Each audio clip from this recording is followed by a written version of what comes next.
বাংলাদেশ সরকারকে আমি বলছি, বিনয়ের সাথে বলছি, তৌহিদি জনতা বলে যারা লাঠি হাতে নেবে, যারা আগুন জ্বালাবে, বুঝতে পেরেছেন? এদের পূর্ববর্তী পিছনের ইতিহাস যদি দেখেন, এটাকে বলে হিস্টোরিওগ্রাফি। হিস্টোরিওগ্রাফি, ঐতিহাসিক প্রেক্ষাপট। আপনি আমার এই লোকগুলাকে নিয়ে আমি সিলেটে কোনো প্রতিবাদ করব, লাখো মানুষ একসাথে হবে, কিন্তু গাছ থেকে একটা পাতাও পড়বে না। পড়েছে? ফিলিস্তিন বিরোধী আপনারা আন্দোলন করেছেন, ফিলিস্তিনের পক্ষে আন্দোলন করেছেন, মিছিল করেছেন, একটা পাতা পড়েছে? পড়বে না। কেন পড়বে না? যারা শাহজালাল ইয়েমেনির তালিমাতকে রক্তে ধারণ করে, এরা সবাই হুসাইনি আদর্শিত। যারা হুসাইনি আদর্শকে লালন করে, এরা আদব, তাওয়াদু, আজিজি, ইনকিসারির একটা মুরাক্কাব।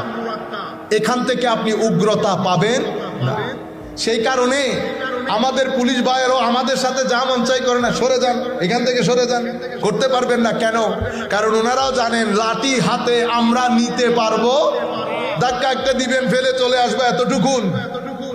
ওনারাও বলেন লাঠি হাতে না নিলে বর্তমান, কারণ ইয়েজিদিয়ত সব জায়গায়, হুসাইনিয়ত লাঠিকে ভয় করে না, হুসাইনিয়ত কিছু মানুষ একসাথে হয়ে প্রতিবাদকে ভয় করে, যে পৃথিবীর মানুষ জানতে পেরেছে তারা আমাকে পছন্দ করে না, এটা হুসাইনিয়ত। আপনারা বুঝতে পেরেছেন?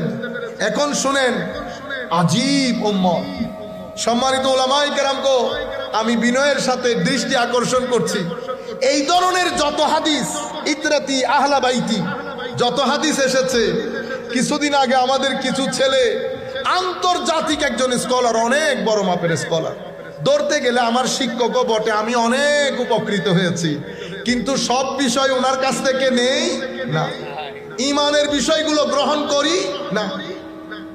উনি বলতেছেন, দেখেন খারেজিয়ত যখন অস্থিমজ্জার ভিতরে ঢুকে যায়, ঘুরিয়ে ফিরিয়ে আলে রসুল থেকে একটু ডিসরিগার্ড, এখানে আলু বাইতি ওয়াইত্রাতি মানি আমার নবীর স্ত্রীগণ,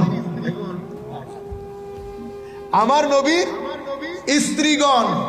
এখানে আমাদের কিছু ভাই যাদের কথা বলেন তারা ইনক্লুডেড, মনে হয় যেন আমার নবীর সাথে জন্মের কোনো শত্রুতা আছে। রুয়ে জমিনের মধ্যে কোনো উলামা বলে নাই, সেটাও আজকের বুকে এসে শুনতে হইতেছে। কি উনি শোনাইতেছেন না উনাকে দিয়ে শোনানো হচ্ছে, এটা তো আমরা জানি না, তবে যতটুকুন মনে হচ্ছে শোনানো হচ্ছে। যদি শোনানো না হইতো, আমি এত ক্লাস লাইব্রেরি আমার চোখে আর কোনোদিন দেখি নাই।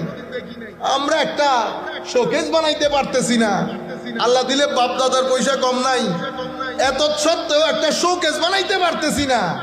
আর ইনাদের এত বড় বড় শোকেস, আপনারা বুঝতে পেরেছেন?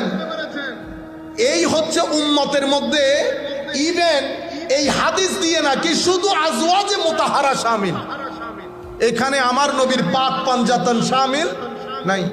ইন্না লিল্লাহি ওয়া ইন্না ইলাইহি রাজিউন। দুই জায়গা থেকে দুইজন আমার উম্মতের, আমার নবীর উম্মতের তরুণ প্রজন্মকে মিসগাইড করার জন্য একদল এদিকে টেনে নিয়ে যায়, আরেক দল আলে রসুলের মহব্বত বলে সাহাবায়ে কেরামের উপর ইনজেকশন চালায়।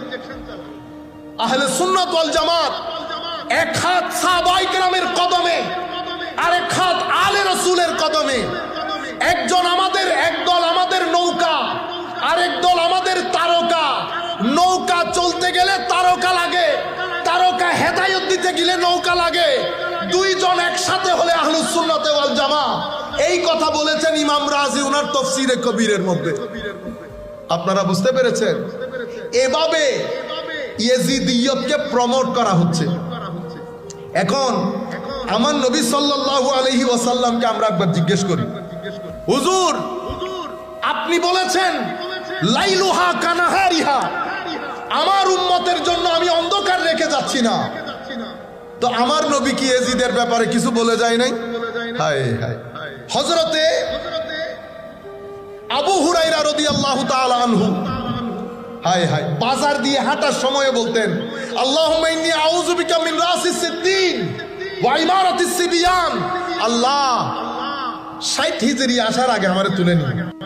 আমি কোন এই চব, আপনারা সব বুঝেন, চিটেঙ্গা ভাষায় বলে চব, হাঙ্কি পাঙ্কি, এই 25 বছর যা আমাদের এক হুজুর একটা শব্দ বলেছেন, দাঁড়ান আমি চিন্তা করি। আচ্ছা মনে পড়ছে, বাইল্লা মৌলবী। বাইল্লা মৌলবী মানে বুঝেন আমাদের মতো আর কি, হ্যাঁ, হাই খুদা হাত টাট নারে এমন ভাবে ওয়াজ করে মনে হয় আলমের সাগর। বলে ক্লাস 6 এর মধ্যে ঢুকাই দিলে ক্রেন দিয়ে টেনে বের করতে হয় হুজুরকে। আমাদের কথা বলতেছি, কারো কথা না, আমি নিজের কথা বলতেছি। জমানা এমন এসে গেছে, আলেম উলামা স্টেজে বসে থাকে। হযরত জালালউদ্দিন রুমি বলছেন জমানা এমন আসবে আলেম উলামা চুপ হয়ে যাবে, তাদের মাথার উপরে খেলবে জাহেল মূর্খরা। জাহেল মূর্খরা। কোন কথা বলতে চেয়েছিলাম মনে আছে আপনাদের?